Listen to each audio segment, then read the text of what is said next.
Ok, a partir de este instante comenzamos la grabación de nuestra clase. Vamos a apagar la cámara y nos vamos a concentrar en responder lo material que está publicado en plataforma en la semana 13. Entonces vamos a hablar del concepto de proyecto. Entonces, ayer comenzamos en qué consiste justamente el concepto de proyecto, ¿ya? Que trataba de poder buscar, ¿cierto? Tal como lo decía la definición de manera formal, buscar una solución inteligente a una problemática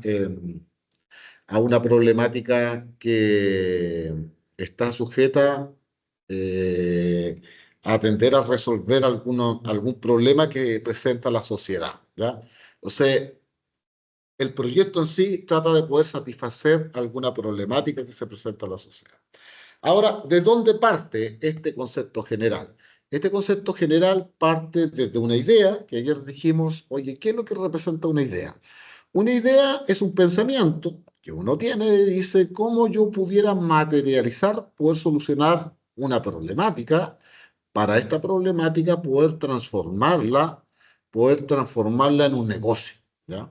Entonces, si a esa problemática, a esa idea, yo no la comienzo a perfilar, ¿ya? Finalmente no la voy a materializar nunca, no la voy a materializar nunca. Y siempre va a quedar como un pensamiento. Entonces, ¿qué necesitamos? Necesitamos avanzar con esta idea para poder comenzar a hacer un estudio. Y un estudio que corresponde a la etapa de preinversión. Es decir, preinversión significa antes de que nosotros compremos las máquinas, los equipos, los terrenos para poder instalar una empresa o un negocio. Son estudios que se dividen en tres niveles: un estudio de perfil, un estudio de prefactibilidad y un estudio de factibilidad.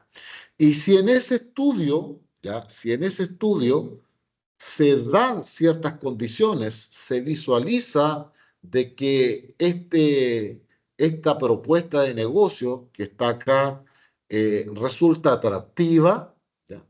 Pasamos a la etapa de inversión y materializamos justamente ese estudio. Y después, una vez que se pasa la etapa de inversión, que significa comprar las máquinas, empezar a poder procesar eso, empieza la etapa de operación, ¿ya? Entonces, eso es las etapas con las cuales se conoce el proyecto, ¿ya? A veces las personas confunden qué significa el proyecto, ¿ya? Porque se van a esta parte, ¿ya? A la parte de inversión. Es decir, por ejemplo, están armando una empresa nueva. Dice, oye, yo estoy trabajando en el proyecto MAPA, por dar un ejemplo. Ya, ¿y en qué consiste el proyecto MAPA? No, que estamos haciendo la instalación de esto. Ah, pero está en la etapa de inversión. ¿Ya? Porque en realidad el proyecto comenzó mucho antes. ¿Ya? Entonces, a veces esos proyectos grandes, como construir una celulosa, construir una planta de fundición, construir una planta minera, no es que a alguien se le ocurrió de un año para otro. O sea, hay años de estudio para poder materializar algún proyecto, ¿ya? Y a veces la etapa de construcción puede demorarte 3, 4, 5 años o 6 años para poder construir justamente un proyecto de gran envergadura, ¿ya? Entonces, a eso se refiere. Entonces, yo también, a veces está ahí, yo le decía, oye, ¿y cómo yo genero esta idea? Esta idea, hoy día me recordaba un poco la conversación que tuvimos ayer. ¿De dónde nacen esta idea? Bueno, de la necesidad, ¿ya? A veces hay cambios en las leyes, y le decía yo, y generan una oportunidad de negocio para alguien. Entonces, hoy día en la mañana, ya, nosotros acá trabajamos en la sede, y por ahí alguien gestionó, ¿ya? Conversó con una persona para que viniera a hacer el grabado de patente a los vehículos. Ustedes saben que este año se promulgó una ley, ¿ya?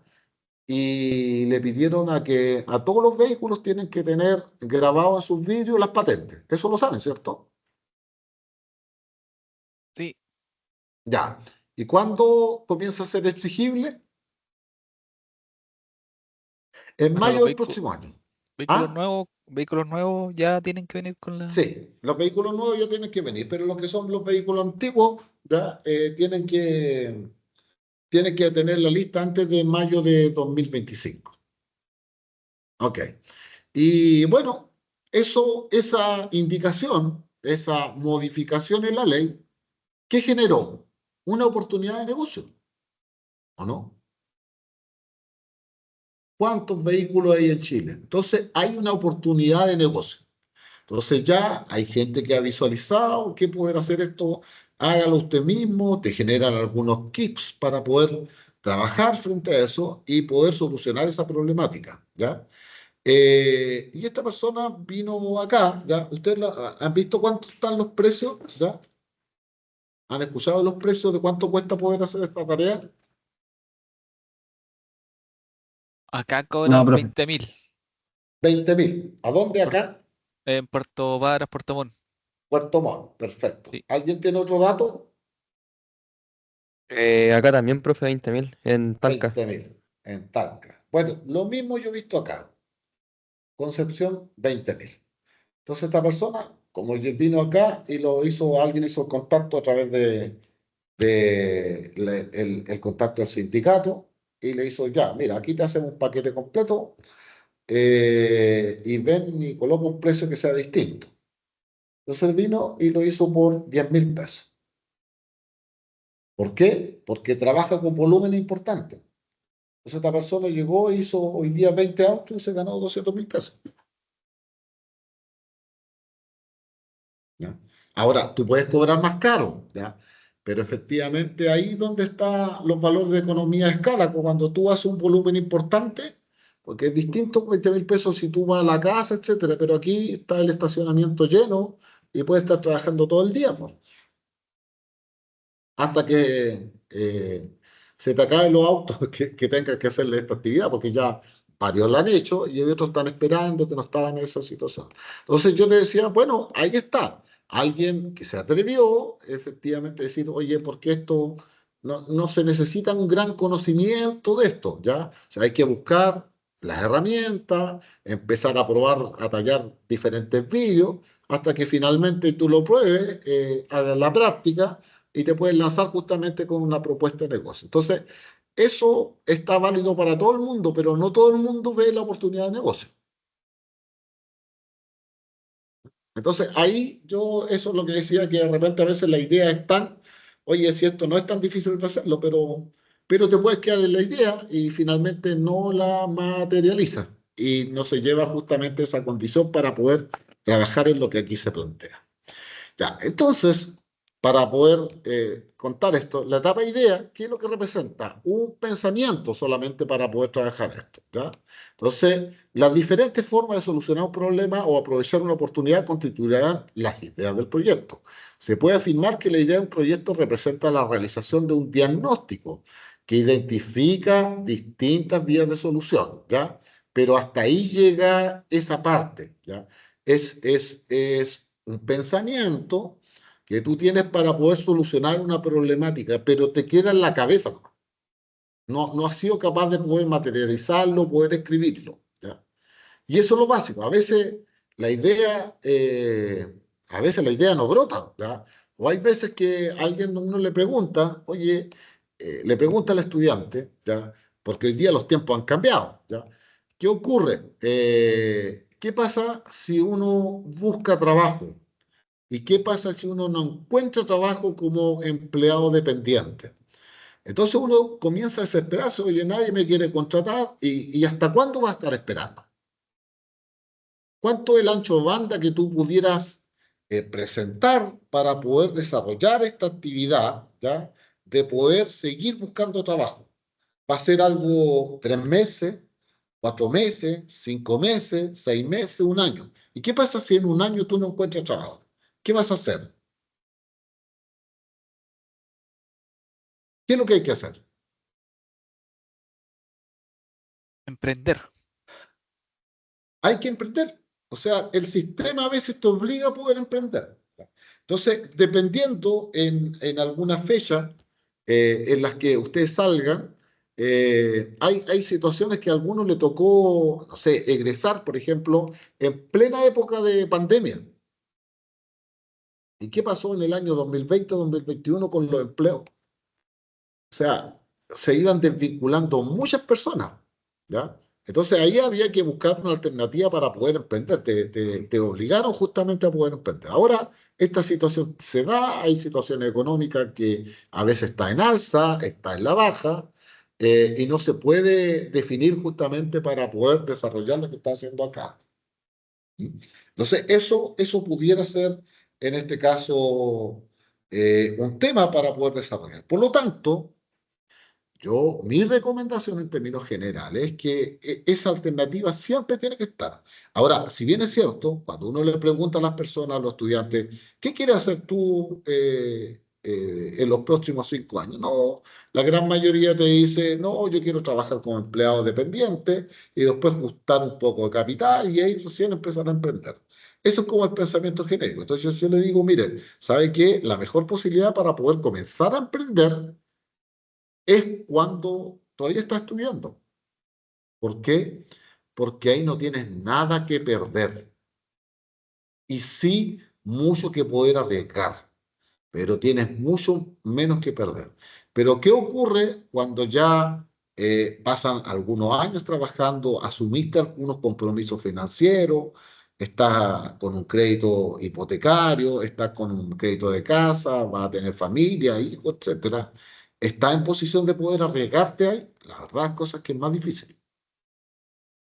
Entonces, por eso que a uno le dice, si tiene la visión, tratar de hacerlo lo antes posible para poder ir ordenando. Ahora, esta idea, lo que se pretende es que con esta idea se vayan perfilando, se vayan profesionando para poder ir ordenando cómo poder trabajar. Entonces, esta etapa de preinversión se divide en tres, eh, en tres etapas.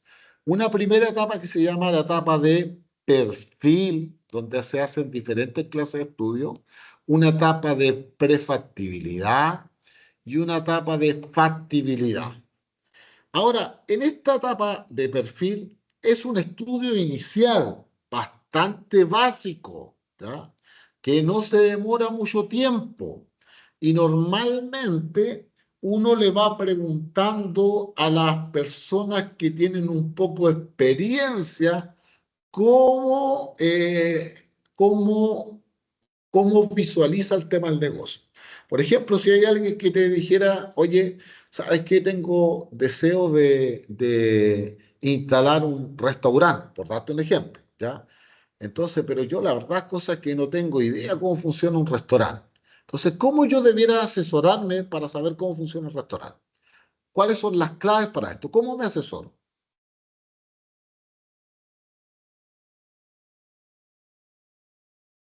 ¿En qué debo fijarme? ¿Cómo me asesoro cómo funciona bien un restaurante? ¿Lo encontraré por internet?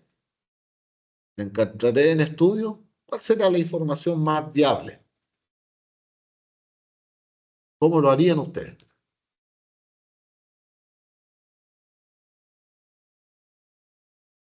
A ver, alguna idea de cómo poder desarrollar eso. Buscar información, profe, yo creo. ¿Con quién? ¿Dónde? En internet o quizá hablando directamente, si es posible con alguien que tenga un restaurante. Ahí está, ahí está. Tienes que hablar con un experto que te pueda asesorar de buena forma. ¿Qué mejor que un experto de alguien que sea dueño de un restaurante? Con ese hay que hablar. Ahora, ¿qué es lo que uno tiene que hacer para poder lograr hablar con una persona de esa naturaleza? Una es que tú, cuando eres estudiante, perfectamente puedes hacerlo y acercarte, mire, ¿sabe qué? Necesito poder ver esto, ver esa posibilidad y que hacerle un par de preguntas, ¿ya? Para que te explique justamente qué se trata dependiendo de esto. O a través de las redes de contacto, poder visualizar quién te puede ayudar a poder entender cómo funciona el tema de un restaurante. Ahí está el elemento clave. No solamente por internet, en internet se aprenden hartas cosas, ¿ya? Pero las cosas prácticas, tú las vas a encontrar en terreno, ¿ya? Así que esa conversación, esa nutrición, que tú puedes tener, esa conversación que tú puedes tener con una persona que tiene la experiencia, eso sin lugar a dudas que va a ser lo relevante, ¿ya? Para poder saber de qué se trata. Así que el perfil, eso es en términos generales, eso es bien a grosso modo lo que se hace, pero se entrega esa información, ¿ya? Entonces, el perfil es lo que se define como es un nivel de estudio inicial, denominado perfil, en el cual se elabora a partir de información existente, que ya están ahí como los datos para poder trabajar, del juicio común, de la opinión de la experiencia, ¿ya? De expertos que están trabajando. Y se expresa en términos monetarios y solo se presentan estimaciones muy globales de las inversiones. Es decir, cuando uno le dice, oye, ¿cuánto cuesta esto? No, esto cuesta más o menos este precio. ¿Cuáles son los costos más relevantes para poder desarrollar toda esta actividad? ¿Cuáles son los ingresos que están asociados para esto? Entonces, eso es información bastante global para poder desarrollar eso. Eso es un estudio de perfil, ¿ya? Es algo, un estudio bastante básico que se hace para poder trabajar en la etapa de prefactibilidad. Ahora, si en ese estudio hay antecedentes que te dicen, no, sabes que aquí estamos complicados, tu estudio lo desechas y dejas el proyecto de lado. ¿Ok? Pero si este estudio inicial te permite poder generar antecedentes que van a ser suficientes para poder proyectarte en el futuro y poder desarrollar una actividad, pasamos a la siguiente etapa, que se llama prefactibilidad. Ahora, por acá uno puede decir, oye, estos nombres se parecen bastante, prefactibilidad y factibilidad. ¿Cuál es la diferencia entre los dos? Bueno, que uno es antecedido por la palabra pre. ¿Y pre qué significa? Antes de la factibilidad. Ahora, en términos genéricos, cuando nosotros hablamos de prefactibilidad, los estudios que se hacen son los mismos en el prefactibilidad y factibilidad. Entonces, ¿cuál es la diferencia? La diferencia es en la calidad de la información sobre la cual tú sustentas este estudio. Entonces, acá se dice que se trabaja con información de segunda categoría y acá se trabaja con información de primera categoría, ¿ya? En factibilidad, información, fuente de información de segunda categoría y factibilidad, fuente de información de primera categoría. Y ahí está la diferencia. Aquí hay una mayor precisión, aquí hay una menor precisión. Pero si aquí te arroja un buen resultado, avanzas al estudio de factibilidad y vas ajustando los detalles para cada vez cometer un menor error, ¿ya? Eso es lo que se hace en términos prácticos para poder ordenar. A ver, ¿cómo lo explicaría yo esto para poder decirle a alguien, oye, ¿cómo se ordena esto? Por ejemplo, si yo te pregunto a ustedes, ¿sabes qué? Ando buscando el arriendo de una casa que sea de 80 metros cuadrados, que tenga 3 dormitorios y que esté ubicado en tal parte. ¿Cuánto cuesta el arriendo?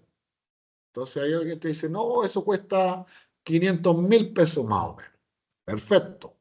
¿Esa es información de primera categoría o segunda categoría? Perdón, profe, no lo escuché. Y yo te preguntaba que ando buscando el arriendo de una casa, ¿ya? Y que tenga 80 metros cuadrados, 3 dormitorios, 2 baños. Entonces, hay alguien que Ah, dice, ya. oye, yo me dedico al tema del arriendo y dijo, no, esto cuesta, en este sector cuesta 500.000 pesos. ¿Esa información es de primera categoría o segunda categoría?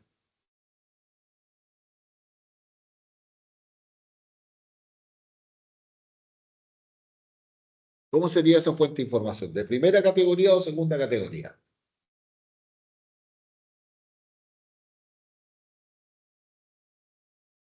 ¿Qué opinan? ¿Primera o segunda categoría? Segunda categoría, señores, porque no es precisa. ¿Cuándo voy a tener una información precisa de primera categoría? Cuando tú conozcas la casa y digas, esta propiedad que está ubicada en la dirección tanto y tanto, cuesta 15 UF. Esto. Y ahí te van a dar el valor preciso de lo que te cuesta el arrendo. No una aproximación, sino que a través de una cotización tú vas a encontrar el valor preciso de ese elemento. ¿Sí? Entonces, a veces uno estima valores y la estimación es de segunda categoría. La cotización es de primera categoría. Entonces, si yo le digo a alguien, oye, ¿sabes qué? Necesito un galpón que tenga 100 metros cuadrados, que tenga techo 3 metros de alto y que esté todo protegido con zinc. ¿Cuánto me cuesta más o menos? Entonces, alguien que construye galpones te puede decir, no, ¿sabes que esto te cuesta como 50 millones? Ya, pero ¿cuánto te va a costar al final? Primero, ¿qué tendrías que tú hacer? Tendrías que cotizar, tendrías que construir, diseñar ese galpón, establecer las especificaciones técnicas y a partir de ahí mandar a cotizar. Y ahí sí la información es de primera categoría. Ahora, no siempre hay tiempo para poder hacer ese tipo de cotizaciones, ¿ya? Porque eso demanda mucho tiempo y cuesta dinero. Por eso es que primero uno parte con un estudio de prefactibilidad y después hace el estudio de factibilidad. Porque si no, efectivamente costaría mucho dinero poder hacer el estudio. Y todavía acá está en la etapa en la cual tú puedes desechar que no vas a hacer el estudio. Entonces, otro nivel de estudio es el llamado de prefactibilidad. Este estudio profundiza la investigación y se basa principalmente en información de fuentes secundarias, que es lo que yo estaba mencionando, para definir con cierta aproximación las variables principales referidas al mercado, a las alternativas técnicas de producción y a la capacidad financiera de los inversionistas, entre otras. En términos generales, se estiman las inversiones probables, los costos de operación y los ingresos que demandará y generará el proyecto.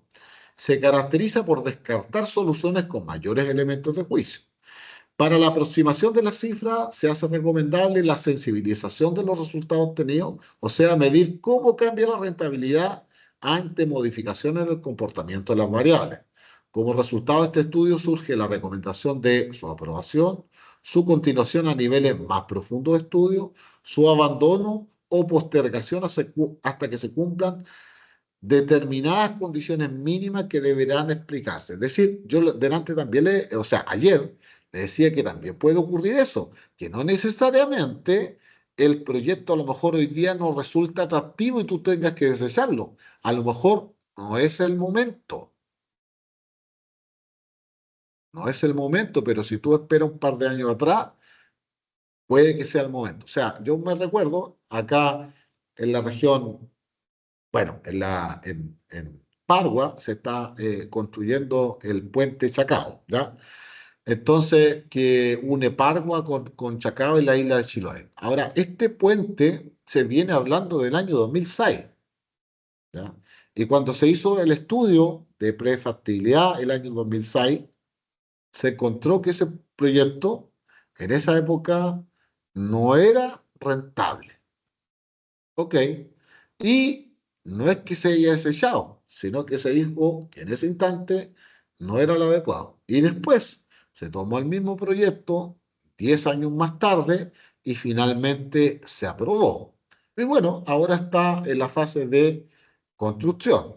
Eh, pero, pero pero no necesariamente son decisiones que se van tomando, importantes que se van tomando en el largo plazo, porque estas construcciones no cuestan muchos millones de dólares, ¿ya? Y finalmente hay bastante riesgo para poder jugar con empresas que se dediquen a poder hacer estas tareas.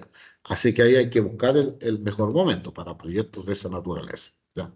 Entonces, a eso se refiere con la prefactibilidad. Ahora, la factibilidad, vuelvo a insistir, se hacen los mismos estudios que de prefactibilidad, pero lo que cambia, y aquí lo esencial, es la fuente de información. Y aquí se utiliza fuente de información primaria, ¿ya? Es decir, nos vamos directamente a la fuente de donde se genera eso, con valores mucho más precisos. Por lo tanto, el error acá es bastante menor con respecto a lo que ocurrirá en el futuro. Entonces, el estudio de factibilidad es el estudio más acabado, denominado factibilidad. Se elabora sobre la base de antecedentes precisos, obtenidos mayoritariamente a través de fuentes primarias de información. Las variables cualitativas son mínimas comparadas con los estudios anteriores. El cálculo de las variables financieras y económicas debe ser lo suficientemente demostrativo para justificar la valoración de los distintos ítems, ¿ya? ¿Estamos claros con eso? ¿Alguna pregunta, alguna duda con respecto a la etapa de inversión, de preinversión? Recuerden, estamos aquí nomás. Habíamos pasado de la idea preinversión. Normalmente la asignatura que uno estudia en carreras como esta, nosotros llegamos hasta esta parte, ¿ah? No, nunca materializamos, salvo que hagamos un estudio con una empresa que esté dispuesta a poder invertir en lo que nosotros le estamos diciendo. Ya, si yo trabajo en alguna empresa y quiero poder hacer esto, a lo mejor el proceso para poder hacer esta tarea. ¿Alguna duda? ¿Alguna pregunta, muchachos? ¿No hasta el momento? Ok, continuamos. Entonces, en la evaluación de proyectos solo se llega hasta la etapa de preinversión. El objetivo es determinar la rentabilidad que tendría el proyecto si se decide implementarlo, ¿ya? Recuerden que nosotros somos los evaluadores, ¿ya? Pero finalmente el que toma la decisión es el inversionista, ¿ya? Nosotros juntamos, recopilamos la información, juntamos los antecedentes, le entregamos las ventajas y las desventajas de poder asignar recursos a esto, cuántos recursos, pero finalmente nosotros no tomamos la decisión. ¿Quién toma la decisión? El inversionista, el que tiene las lucas para poder decir vamos o no vamos con la idea, ¿ya? O sea, ustedes no necesariamente deben tener el capital, ¿ya? Sino que solamente también, bueno, si lo tienen, perfectamente serían parte del inversionista, es decir, forman parte del equipo técnico y también del inversionista, pero si no tienen el dinero, no tienen los recursos para poder financiar un proyecto, podemos ir a buscar a un tercero que nos financie esto. Entonces, la evaluación de proyectos solo se llega hasta la etapa de preinversión. El objetivo es determinar la rentabilidad que tendría el proyecto si se decide implementarlo, es decir, realizar la inversión y comenzar las operaciones para el funcionamiento del proyecto. Si en la evaluación se llega a la conclusión que no conviene, no se implementa el proyecto. Por lo tanto, la etapa de inversión y de operación serán vistas más adelante, que no las cosas que nosotros nos vamos a considerar. Entonces, volviendo y haciendo una recapitulación de todos los conceptos que nosotros habíamos mencionado, aquí está el esquema de las cosas que uno hace, ¿ya? Entonces, ¿qué es lo que ocurre? ¿Cuáles son los estudios que uno hace en la etapa de formulación y preparación de proyectos? Primero, aquí está la idea. ¿Alcanzan a ver bien? O si no, lo subimos aquí un poquitito. Ahí está. Ahí está mejor, ¿cierto? Ok, aquí está la idea. Entonces, con esta idea, ¿qué es lo que yo tengo? Es un pensamiento que tengo en mi mente, donde yo visualizo una problemática que tiene la sociedad, que tiene una empresa, que tiene un grupo de personas, y esa necesidad yo trato de transformarlo en una oportunidad de negocio. Okay. Hay personas que son muy despiertas en eso y andan buscando esa oportunidad. Y tienen, como quien dice, el olfato de emprendedor, ¿ya? De manera natural. Porque para esto no hay que estudiar. Hay personas que a veces no tienen una formación académica muy avanzada, pero sí tienen bastante calle para poder visualizar el tema del negocio. Ok, entonces, si usted tiene la idea, va a pasar a una etapa de perfil para poder profundizar en diferentes aspectos. Ahora, un estudio un estudio de prefactibilidad o un estudio de factibilidad incluye todos estos estudios. Por eso que es un proyecto que requiere recopilar harta información. Se hacen varios estudios. ¿Cómo qué estudio? Estudio comercial, ¿ya? Estudio técnico, estudio legal, estudio organizacional, estudio ambiental y estudio financiero. ¿Qué significa cada uno de estos? Bueno, estudio comercial tiene que ver con que este producto o servicio que yo quiero ofrecer, ¿ya? ¿Cuáles son las características que tiene?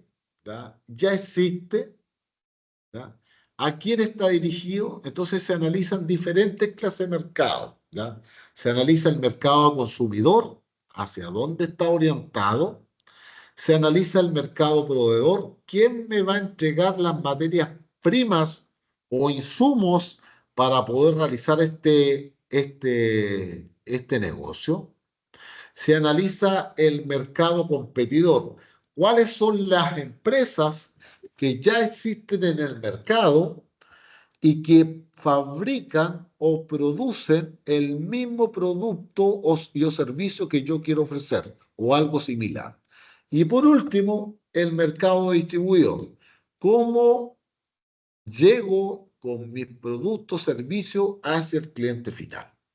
Eso es lo que uno se hace en el estudio comercial. Se analizan los precios, se analizan las alternativas de marketing para poder ofrecer los canales para poder vender este producto, cómo lo vamos a vender, cuáles son las facilidades de pago que yo voy a ofrecer. Eso se hace un estudio comercial. ¿Alguna pregunta hasta acá?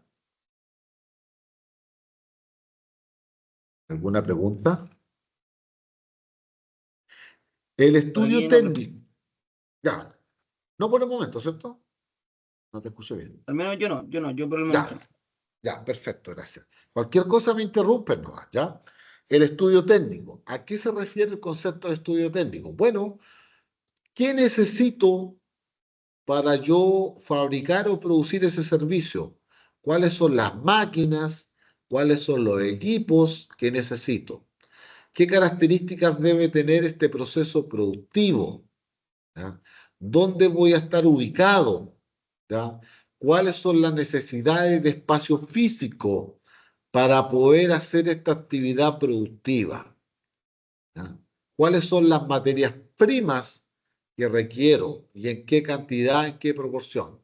¿Qué perfil debe tener, qué perfil laboral debe tener el personal que yo necesito contratar para poder hacer esta actividad productiva? ¿Cuánto le voy a pagar, ¿ya?, a las personas que van a trabajar conmigo? ¿Quiénes son los que me van a suministrar la materia prima para poder realizar esta actividad productiva?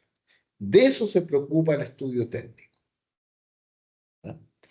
El estudio legal, lo estoy viendo bien a modo genérico. ¿Cuáles son las leyes sobre las cuales se basa para poder hacer este trabajo? Las leyes laborales, las leyes tributarias, las leyes de características del proceso productivo propiamente tal, en qué ámbito estoy trabajando, en el ámbito de la salud, quiénes son los que me rigen, estoy trabajando en el ámbito de la alimentación, estoy trabajando en el rubro eléctrico, cuáles son las normas que debo respetar, ahí está. Estudio organizacional. Bueno, una empresa, la forma de poder representar esto se ejemplifica a través del organigrama que tiene la organización y donde hay un perfil y un descriptor de cargo, qué es lo que corresponde a cada una de las personas que trabajan en la organización y qué es lo que tienen que hacer. O sea, yo no puedo tener dos gerentes en una empresa. Claramente hay un solo gerente. Y a lo mejor lo puedo cambiar por divisiones, etcétera, pero hay un gerente general y habrá otros que están más abajo, que es gerente de mantenimiento, gerente de operaciones, etcétera. Pero pensando en negocios más pequeños, las cosas que uno deja de lado el concepto de gerente, sino que habla el jefe local, etcétera, ya el jefe de producción, el jefe de maestranza, y ahí lo va ubicando y tiene dos o tres personas más, pero hay que tratar de hacer de todo. ¿Qué sistema de información vamos a utilizar, ya, para poder ir ordenando esto? Y eso tiene que ver con el sistema, con el estudio organizacional. También hay otro estudio que se toma y hoy día pasa a ser relevante, que es el estudio ambiental. Cómo hacemos que nuestro proceso productivo sea más limpio, ¿ya? Que sea menos contaminante, que sea a través de un sistema de desarrollo disponible, que contamine menos, ¿ya? Y si contamino, ¿qué es lo que hago con, lo- con los residuos que genero en esta actividad productiva? Entonces, yo tengo que hacerme cargo de eso. Ese estudio ambiental se preocupa de poder hacer eso. Y por Profe, último, cuéntame. el estudio ambiental, digamos, antes, no sé, década, no sé, de los 70 80 no era como tan requerido legalmente, o siempre ha sido como exigido. No, no.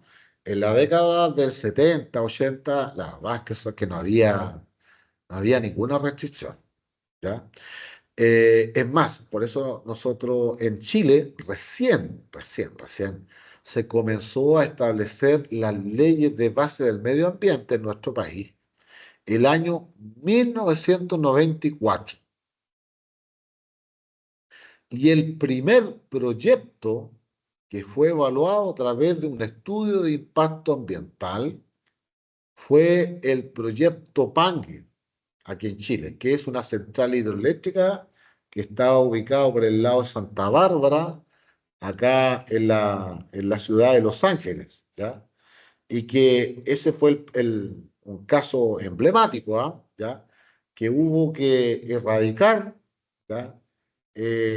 A una comunidad indígena. No sé si no han escuchado eso, pero hubo que erradicarla, hay una comunidad pehuenche, hubo que erradicarla y varios aceptaron, esa comunidad pehuenche, cambiarse a otro sector, porque lo iban a inundar con el agua. Eso, en eso consiste las centrales hidroeléctricas, ¿cierto? En proceso de inundación para poder controlar la represa. Entonces había que ir. Y había una machi, ya que pertenecía al grupo y que dilató el juicio y se demoraron 3 años en poder aprobar eso. Y finalmente terminó cediendo. ¿Y cómo terminó cediendo? Con las compensaciones que le entregó la empresa. O sea, le pidió una cantidad enorme de dinero y la empresa finalmente, estoy hablando como 300 millones de pesos, ¿ya?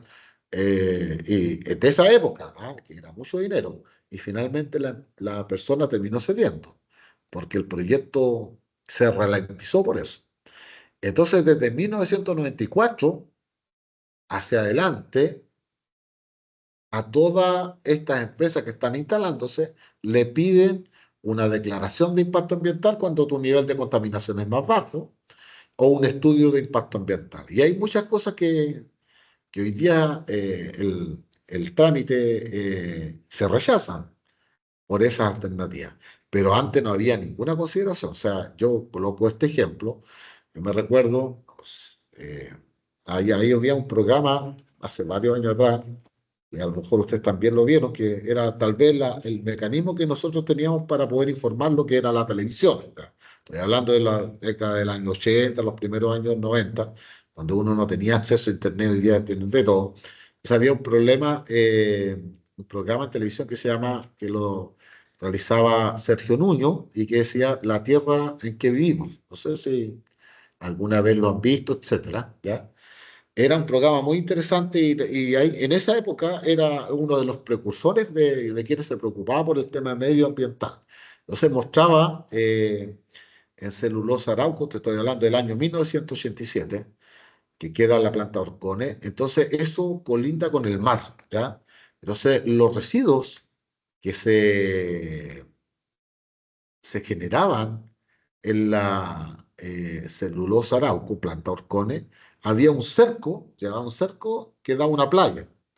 Y de la playa había como 150 metros hasta que llegaba al mar. Entonces terminaba el cerco celulosa y había un ducto donde se botaba todos los residuos líquidos directamente sobre la playa, sin ningún tratamiento previo. Estoy hablando del año 87, ¿eh? Y recorría por toda la playa y después se diluía en el mar. Eso ocurría en el año 1987. Y en esa época nadie decía nada, salvo esa persona que acusaba dicha condición. Ahora, eso ha cambiado, por supuesto. Ya las empresas asumieron justamente de que estaban cometiendo un error, porque estos problemas que empezaron a ocurrir en el año 80, la década del 90, aquí en Chile, en Europa, comenzaron a tener esos mismos problemas en los años 60, los años 70. Entonces ellos los llevan 20, 30 años de ventaja y se comenzaron a dar cuenta que eran problemas medioambientales importantes y comenzaron a trabajar en esa época. Pero nosotros recién, el año 90. ¿Ok? Y hoy día, bueno, existe planta de tratamiento de agua y si bien es cierto, botan, siguen todavía colocando algunos residuos y los botan al mar, pero ya no lo hacen directamente sobre la playa, sino que hay un emisario submarino que viaja 2 kilómetros hacia dentro del mar y los residuos están tratados previamente, hay una zona de cantación, los limpian, etcétera, y después los llevan al mar. ¿Ya? O sea, se hace eso, pero ya hay un mayor cuidado. La cantidad de residuos gaseosos que se generan en el aire se están estudiando más fuertemente. ¿Ya? Entonces ya las personas, la comunidad, tiene una fuerza bastante más importante con respecto a los temas ambientales. ¿Ya? Eh, pero antes no se percataban de esos detalles. O sea, hay gente que eh, o sea, para el norte teníamos algunos compañeros, los relaves mineros eh, se lanzaban directamente e iban al mar. He quedado sorprendido, pero por ejemplo en la región, en la tercera región, ya hay varias mineras desde la tercera región hacia el lado de la montaña. Entonces todos los residuos, los relaves, los lanzaban directamente sobre las montañas.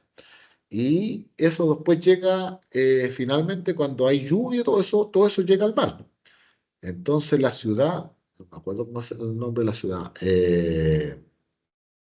está un poco más al norte, ahí si alguien me ayuda, un poco más al norte de Caldera, como a 100 kilómetros, donde está El Salvador, ya, la minera Salvador que queda para arriba, pero la que queda a la costa. No me puedo acordar el nombre ahora. Ya, No, bueno, no soy yo del ¿no? norte, no me ubico Ya. para allá. Sí. Bueno, es que lo que quería mostrar es que todos esos relaves mineros finalmente llegaban al mar, ¿ya? Y la playa estaba completamente contaminada esa, ¿ya? Porque todos los residuos llegaban al mar, ¿ya? Chuquicamata, ¿ya? La gente antes vivía en Chuquicamata. Y efectivamente, por la cantidad de gran polución, sacaron a todas las personas que vivían ahí y los mandaron para Calama. Pero por años viviendo ahí, pues. Acá también, en Minero, acá en Minera del Teniente, hay una ciudad que se llama Sewell, ¿ya? Y vivían ahí mismo, de donde está, porque donde está el Teniente queda como a 50 minutos de Rancagua. Entonces la gente vivía arriba en el campamento Sewell y ahora sacaron a todas las personas de ahí. ¿Por qué? Por los niveles de contaminación que tiene esa ciudad. Mucho tema de polución y otro que ahí tiene una planta de fundición en Sewell y hay gran emanación ahí se trabaja con ácido sulfúrico, entonces es sumamente tóxico si tú inhalas eso y eso está presente en todas las personas. ¿Ya? Eh, los relaves mineros estaban ahí con algunos contaminantes y las personas aspiraban ese polvo. Entonces, ese tema hasta el año 1994 no se tocaba, no era importante en nuestro país. Ahora es un tema importante, hay un nivel de conciencia más alto de la población, pero créeme que de repente llega hasta por ahí. Por ejemplo, muchas veces se cuestiona a la empresa que contamina, pero ¿y qué pasa con el parque automotriz? ¿Qué pasa con el transporte? ¿Qué pasa con el principal sistema de calefacción que se utiliza en nuestro país? ¿Cuál es el principal sistema de calefacción? Leña. ¿Ya? ¿Y cuáles son las ciudades más contaminadas en Chile? Bueno, hay varias ciudades que tienen problemas. Una de las más grandes está Coyhaique. Temuco creo, ¿no, profe? ¿Ah? Temuco creo que era una que de las Temuco. ciudades más contaminadas, creo. Coyhaique es la más contaminada, ¿ya?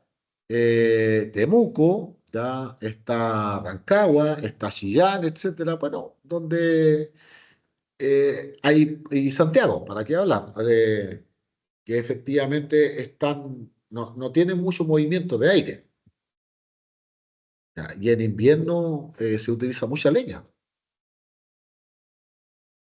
¿ya? Y eso genera una gran cantidad de dióxido de carbono, que es el principalmente contaminante que genera el efecto invernadero, más el material particulado que se genera en esa condición, ¿ya? Entonces, ese es un tema que hay que trabajar, ¿ya? Que se está haciendo, algo se está logrando, ya no se están utilizando, o bueno, hay un proceso de reconversión en vez de trabajar con estufa a leña, se pide poder trabajar con estufa a pellets, ¿ya? Pero eso significa un nivel de inversión más grande. eh, y efectivamente el combustible también cuesta más dinero para poder trabajar eso, ¿ya? Así que esos temas hoy día son importantes, ¿ah? Recuerden, no sé si hace un par de años atrás, yo le estoy contando un poco de la historia, pero había un gran proyecto para poder hacer megacentrales hidroeléctricas en la región de Aysén. ¿Lo escuchaba en la década como el 2010, 2008? Sí, profe, me acuerdo. Hydro Aysén. ¿Les suena eso? ¿Alguna vez que querían instalar 5 grandes proyectos hidroeléctricos en la región de Hydro Aysén? Y bueno, ese proyecto, ¿quién lo paró? La ciudadanía. Más de 900.000 personas en Santiago salieron a protestar en contra del proyecto Hydro Aysén, ¿ah? Porque era atentar, justamente inundar, algo que en otras partes del mundo se considera un santuario de la naturaleza. Los pocos pulmones verdes que le quedan al planeta están en el sur, ¿ya? Entonces encontraban que ese era el tema, que para poder desarrollarse como país había que producir gran cantidad de energía. Y por ahí alguien dijo, oye, pero ¿por qué no apostamos por algo distinto? Porque antes era, mientras más energía producía, mayor desarrollo. Pero alguien dijo, ¿y por qué no apostamos por la eficiencia energética? Y en eso estamos, ¿ya? O sea, en esa época uno utilizaba tubos fluorescentes, que eran de 40, 50 watts, y hoy en día, ¿qué se utiliza de iluminación? ¿Qué sistema se utiliza? El LED El LED. ¿Y cuánto consume el LED para poder iluminar una pieza, una sala? ¿Focos de cuántos son? de 5, 10 watts. 5, 10 watts, etcétera. Entonces está reduciendo en un 25%.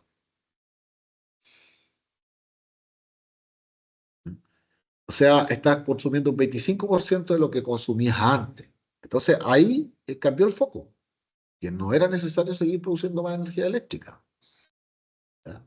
Y hoy día gran parte de todo lo que está ahí se ha hecho hartos proyectos de energías renovables no convencionales, ¿ya? O sea, uno en la parte que va hay plantas solares.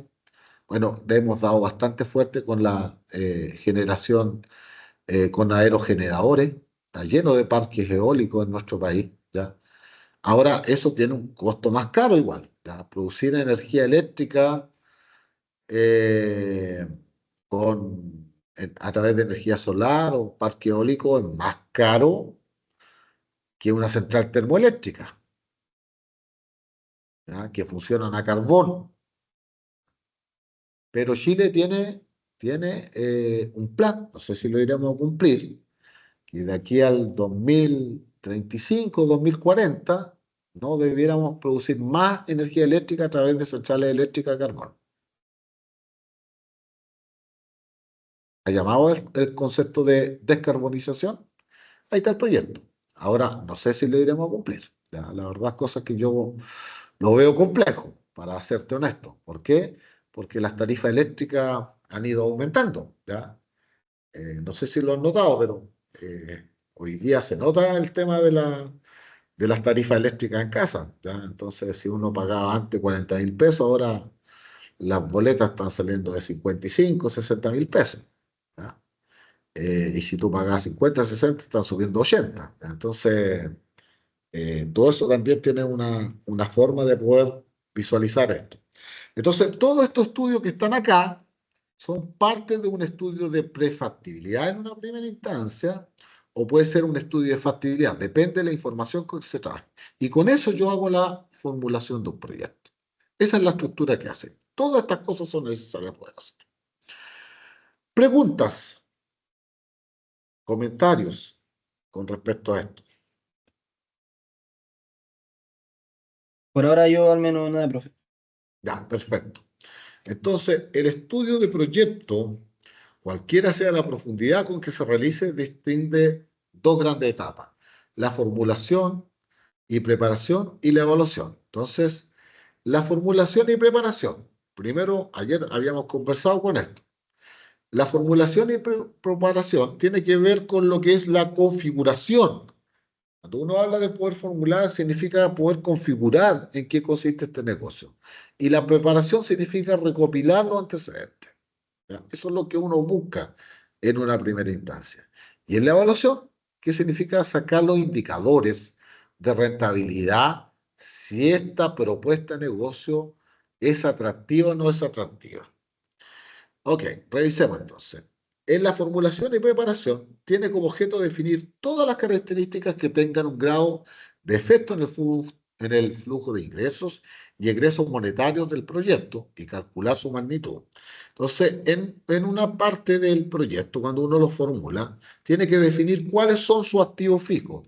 Cuando nosotros hablamos de activos fijos, estamos hablando de las máquinas, los equipos, los terrenos, los edificios, los vehículos, los galpones, los computadores. Esos son activos fijos. Entonces, yo con eso voy a definir igual los gastos de puesta en marcha, es decir, cuánto dinero necesito yo para poder echar a andar este negocio, y el capital de trabajo.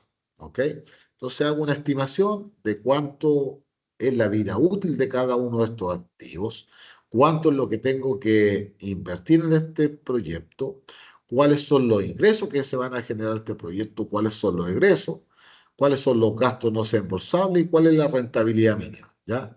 Entonces, de estos ingresos y egresos del proyecto hay cosas que son tributables y hay otras cosas que no son tributables, y ahí uno va visualizando cómo poder definir la magnitud de esto, ¿ya? En términos genéricos. Entonces uno utiliza los conceptos de depreciación, de amortización, de valor libro que tienen esto, las pérdidas que se generan en esto. Entonces todo eso es lo que se define justamente en la etapa de formulación de un proyecto. Eso es lo que uno trabaja en esta línea. Posteriormente viene una segunda etapa, que es la etapa de evaluación. Entonces, en esta etapa de evaluación, ¿qué es lo que nosotros queremos hacer? Bueno, colocamos sobre la mesa, ¿ya? Cuáles son todos los ingresos y cuáles son todos los egresos que nos genera nuestro proyecto. Y a partir de ahí sacamos un par de indicadores. Aquí hay varios indicadores que se están mostrando acá, ¿ya? Que voy a partir con el primero de ellos, que se llama el VAN, o el valor actual neto. ¿En qué consiste? Este indicador consiste en poder medir la riqueza, es decir, si yo tomo la decisión de poder hacer este proyecto, ¿en cuánto dinero adicional me va a agregar? Me explico, voy a tratar de ejemplificar esto. Entonces, si alguien te ofrece una propuesta de negocio y dice, mire, sabe que yo tengo 10 millones de pesos que quiero invertirlos en algo. Entonces llega y alguien me dice, un amigo me dice, mira, pásame a mí hoy día 13 de noviembre, facilítame esos 10 millones de pesos y yo al cabo de un año, el 13 de noviembre de 2025, te voy a devolver 12 millones de pesos. Eso es lo que te está diciendo. Entonces, si tú quisieras medir en cuánto aumentó tu riqueza al cabo de un año, tú pudieras decir, yo tenía 10 millones de pesos y me van a devolver 12 millones de pesos. ¿En cuánto aumentó tu riqueza en un año? En 2 millones de pesos. Eso sería el VAN. ¿Entiendes? El valor actual neto. ¿En cuánto aumentó tu riqueza al invertir 10 millones de pesos? En 2 millones de pesos. Eso es el VAN. Ahora, ¿qué sería el TIR? Pensando en el mismo negocio. Ah, tenía 10 millones de pesos, me devolvieron 12, es decir, gané 2 millones. 2 millones de cuánto invertí? 2 millones de 10 millones. O sea, sería 0,2 o el 20%. Ese es el TIR. Entonces, por un lado, ¿cuánto vale el BAN? 2 millones de pesos. ¿Cuánto vale la TIR? La tasa interna de retorno, 20%. Es decir, invertí 10 millones y gané 2 millones. 2 de 10, ¿cierto? Significa 0,2 o el 20%. Eso significa el TIR. ¿Les quedó claro cuál es la diferencia entre uno y otro? El BAN mide riqueza en pesos o en alguna moneda y el TIR, la tasa interna de retorno, mide la rentabilidad de manera porcentual con respecto al monto que yo invertí. Ahora, hay otros indicadores igual, ¿ya? Que en el fondo tal vez no son tan conocidos. Bueno, este tercero es conocido, que tiene que ver con el periodo de recuperación de la inversión.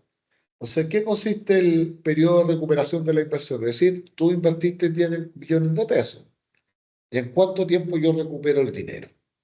O sea, por ejemplo, a veces tú inviertes 10 millones de pesos y en cuánto tiempo te permite poder recuperar el dinero. Ahora, los proyectos en términos genéricos no se recupera el dinero en un par de meses, sino que a veces se recupera el dinero en un año, 2 años, 3 años. No es tan rápido como para poder decir, oye, en un par de meses yo voy a recuperar el dinero. O sea, ahí hay otro indicador, el periodo de recuperación de la inversión. Está otro indicador que es el IVAN, ¿ya? Está también la relación beneficio-costo, el PAUE, que significa el beneficio anual uniforme equivalente, o el CAUE, costo anual uniforme equivalente, ¿ya? Que en el fondo hace el análisis comparativo de cuánto me cuesta el CAUE, cuánto me cuesta entre un equipo y otro. Es decir, por ejemplo, si yo tomo el análisis de comprar un vehículo, entre un vehículo y otro, una marca X de un vehículo, una marca X de otro vehículo. Entonces digo, ¿cuál me sale más económico o cuál me sale más caro? ¿Ya? Entonces puedo comparar el tema de los costos. ¿Qué es lo relevante, por ejemplo, cuando uno hace esta evaluación? Bueno, no solamente el monto de inversión. Si voy a comprar un vehículo, ¿es importante el monto de inversión? Sí, para saber cuánto dispongo. Pero más que el monto de inversión, ¿qué es lo relevante? El costo operacional. ¿Y a qué me refiero con el costo operacional? Oye, ¿cuánto vas a gastar al utilizar este vehículo? O sea, ¿qué pasa si yo recorro 100 kilómetros por día? ¿Qué es importante para poder elegir un vehículo si recorro 100 kilómetros por día? ¿Qué es lo relevante? El rendimiento que tenga el vehículo. ¿Ya? ¿Qué pasa si tengo un vehículo con cilindrada de 5.000 centímetros cúbicos? ¿Cuántos kilómetros por litro me dará? Con suerte 4. Pero si tengo un motor que tiene una cilindrada de 1.000 centímetros cúbicos, ese me puede dar 18 o 20 kilómetros por litro.